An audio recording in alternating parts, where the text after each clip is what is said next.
اپنے طرف سے سارے لوازمات کے ساتھ اللہ کے راستے میں دیا۔ حضرت ابو بکر اور حضرت عمر کا واقعہ اس میں بہت مشہور ہے۔ حضرت عمر سوچا کہ اس مرتبہ حضرت ابو بکر سے نیکی میں ہم آگے چلے جائیں گے۔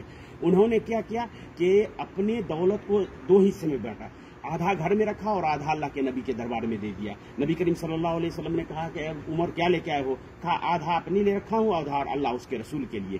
اس کے بعد ابو بکر آئے تو نبی کریم صلی اللہ علیہ وسلم نے پوچھا ابو بکر کیا لے کے آئے؟ تو کہا اللہ کے رسول میرے پاس تھا، جو تھا میں وہ دے دیا۔ حتیٰ کہ صحابہ کرام کے بارے میں ثابت ہے کہ آدھا کلو کھجور لے کر کے آئے تھے، آدھا کلو کھجور لے کر کے بھی آئے تھے، اور وہ منافقین جو اس وقت مدینے میں تھے وہ کھل کر ان لوگوں کا مذاق اڑاتے تھے۔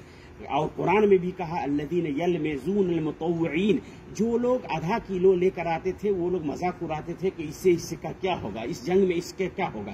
یعنی اس جنگ نے دینے والوں کو بھی اللہ نے پسند کیا اور منافقین کا بھی پردہ فاش کیا، اس لیے اس جنگ کو جنگ فضیحہ بھی کہتے ہیں۔ بہرحال حضور صلی اللہ علیہ وسلم لشکر کی تیاری کی، ایک اونٹ پر 3 آدمی چڑھ کر کے باری باری سے آئے، کسی کے پاس سواری بھی تھی کسی کے پاس نہیں بھی تھا، لیکن آتے گئے۔ اور اسی میں بتاتے ہیں کہ ایک بہت بڑے صحابی ہیں ابو ذر غفاری، ایک عجیب صحابی تھے، اللہ ان کی مغفرت فرمائے، رحمت کرے ان کے اوپر۔ وہ جب آ رہے تھے تو ان کا سواری اونٹ لاغر اور کمزور ہونے کے بنا پر پیچھے رہ گئے تو حضرت ابو بکر غفاری نے کیا کیا کہ اونٹ کو چھوڑ دیا، جتنا بھی سامان تھا وہ سر پہ کندھے پہ رکھ کر کے آنے لگے۔ حضور صلی اللہ علیہ وسلم آگے بڑھ کر کے پڑاؤ ڈال رہے تھے۔ لوگوں نے کہا کہ اللہ کے نبی کوئی آ رہا ہے، کہا کہ کن ابا ذر، ہو سکتا ہے کہ ابو ذر ہو، اور ابو ذر ہی تھے۔ بہرحال یہاں آئے حضور صلی اللہ علیہ وسلم۔ ان رومن امپائروں کو، یہاں کے لوگوں کو یہ پتا نہیں تھا کہ یہ مدینے سے اتنے جلدی آ جائیں گے یہ لوگ، اور آ بھی جائیں گے، اس لیے ہیبت اتنا طاری ہوا رومن امپائر پر، یہاں کے بدوؤں پر، کہ حضور صلی اللہ علیہ وسلم کے یہاں پہنچتے ہی سب آدمی بھاگ گئے۔ جنگ کی نوبت نہیں آئی، اور ڈر اور خوف کے بنا پر ان لوگوں کو امید نہیں تھی کہ یہ لوگ یہاں تک آ جائے پائے گا اس گرمی کے شدت میں، اور حضور کے پہنچنے سے ان لوگوں کو ڈر ہو گیا اور وہ لوگ بھاگ گئے۔ حضور صلی اللہ علیہ وسلم 20 روز تک یہاں قیام فرمائے، اسی مسجد میں نماز پڑھتے تھے۔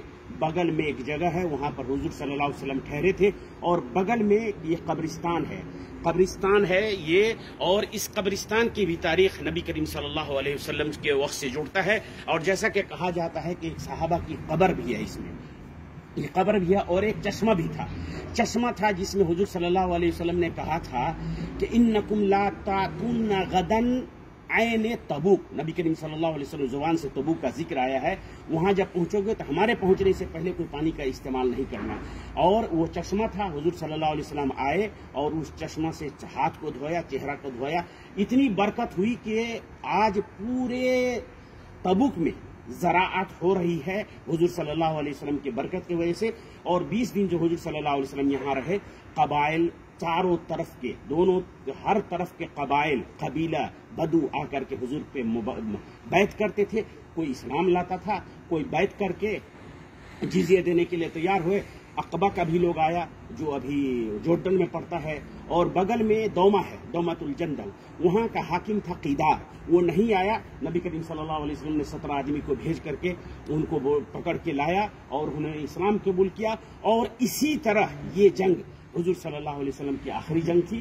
اس کے بعد حضور صلی اللہ علیہ وسلم کسی جنگ میں شریک نہیں ہوئے، اور اس جنگ میں اللہ تعالیٰ برابر آسمان سے نبی کریم صلی اللہ علیہ وسلم کے حالات کو خبر دیتے رہے کہ مدینے میں کون منافق ہے، کون لوگ ہیں جو دل سے توبہ کر کے آئے ہیں، ان کے پاس سامان نہیں ہے، جہاد میں شریک نہیں ہو سکے، اور کون لوگ منافق ہیں، سب کی فضیحت ہو گئی، اور اس طرح اسلام اس علاقے میں پھیلا۔ اور یہ تبوک سٹی کے بارے میں، اب آئیے تبوک سٹی کے بارے میں۔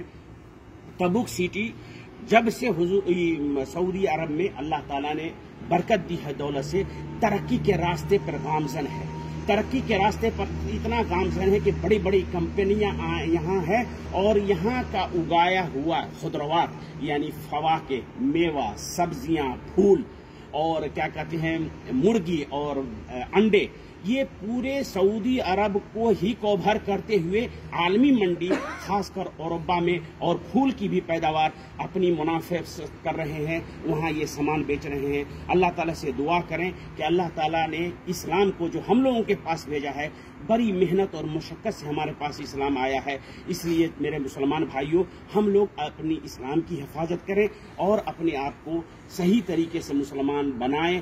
اللہ تعالی ہم لوگوں کو تمام اعمال کو قبول فرمائے. وصلی اللہ علی نبینا محمد وعلی آلہ وصحبہ وسلم. والسلام علیکم ورحمۃ اللہ.